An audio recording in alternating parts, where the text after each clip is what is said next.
Welcome to Plain Bids, personalized assistance with your PBS bidding strategies. Today we're talking about PBS holiday bidding, and there's a lot to keep in mind when preparing your bids. You'll need to start out by asking yourself some questions. Am I likely to have coverage needed days? How much time do I want to fly? Am I likely to have a minimum or maximum line constraint at my seniority? And how will the amount of time I want to fly be affected by that? Am I looking to fly all or most of my time in one half of the month? How will open time distribution limits affect my chances?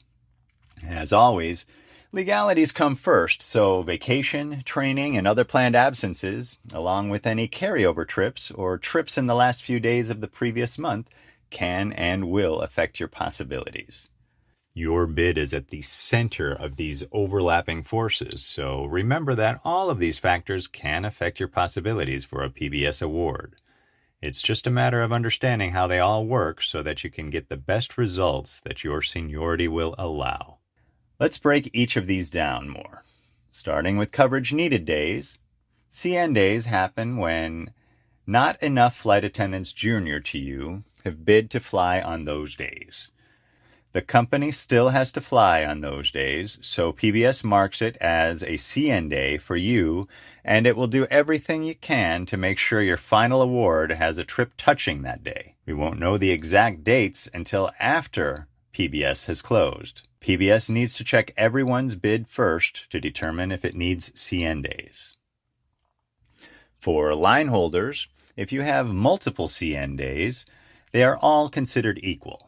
So if you have the 25th, 26th, and 27th as CN days, PBS won't necessarily try to cover the 25th over the other two. And if you play your cards right, you can use this knowledge to get a more desired award. Finally, if you have a CN day and you don't have enough pairings by layer 7, it can and will award from outside your pairing or line preferences. Let's compare two awards. In your case, you wound up getting CN days on the 25th and 26th. You're fairly senior and were not expecting this. You bid these days off in all 7 layers. Your friend is pretty junior and has the 24th through the 28th as CN days. However, she bid knowing something like this could happen. She was smart and bid a specific 4-day trip that departs late on the 25th in Layer 1. The results? You got an LN pairing because you bid those days off on all 7 layers. The pairing that PBS selected happens to be a 3-day departing at 6 a.m. on the 24th. Your friend got the L1 trip that departs at 11 p.m. on the 25th, as she had hoped. So, as you can see, by using a little strategy, you can get a better award. Here's a tip. If you are not sure if you're likely to have CN days, then start your bid by trying to hold the holidays or desired dates off in the first few layers.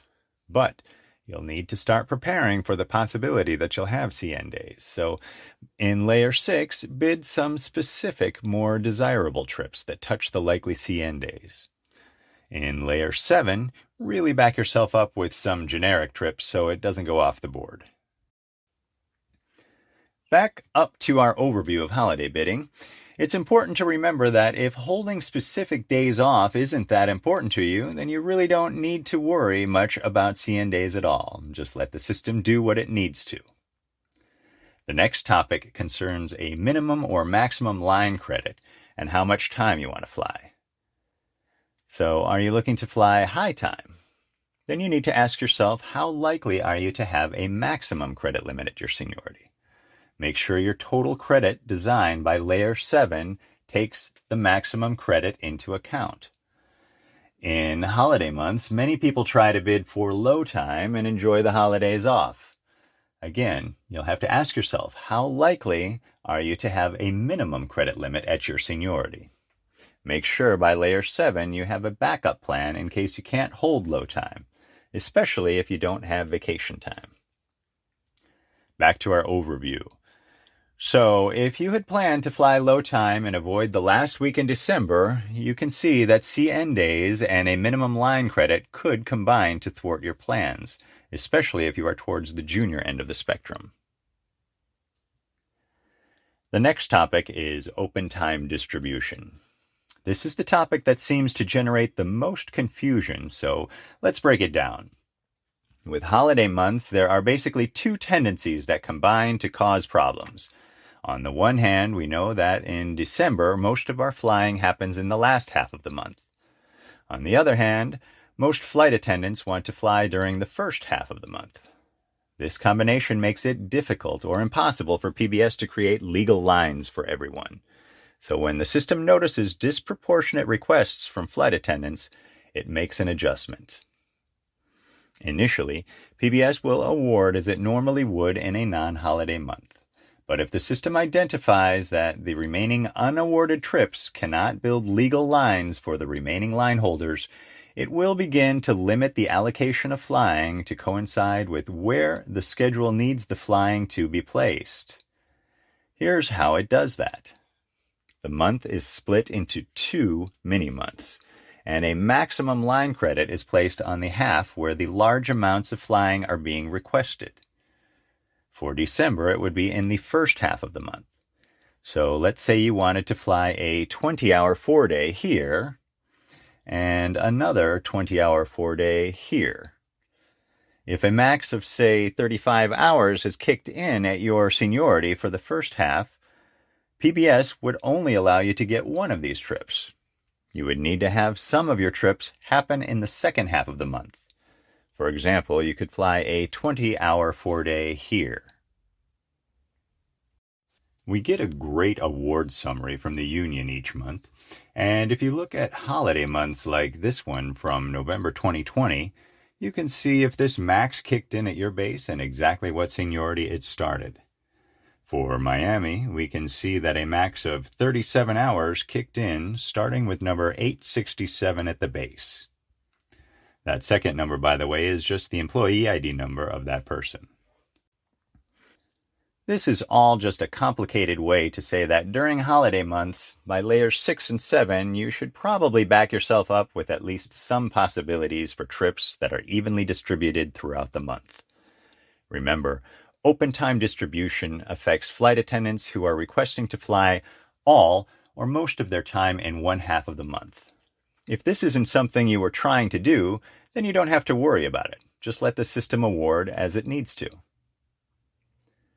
To wrap up, we know that during holiday months there are some additional factors that can affect our award possibilities. Remember, you as a bidder are at the center of all of these overlapping forces. Some may affect you, others may not.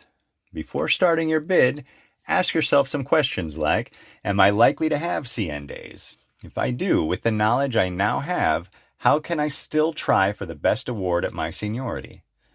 If you are okay with default time, meaning 70 to 90 hours, if you're not worried about working on the holidays or where your trips fall throughout the month, then you may not need to worry much about any of these topics.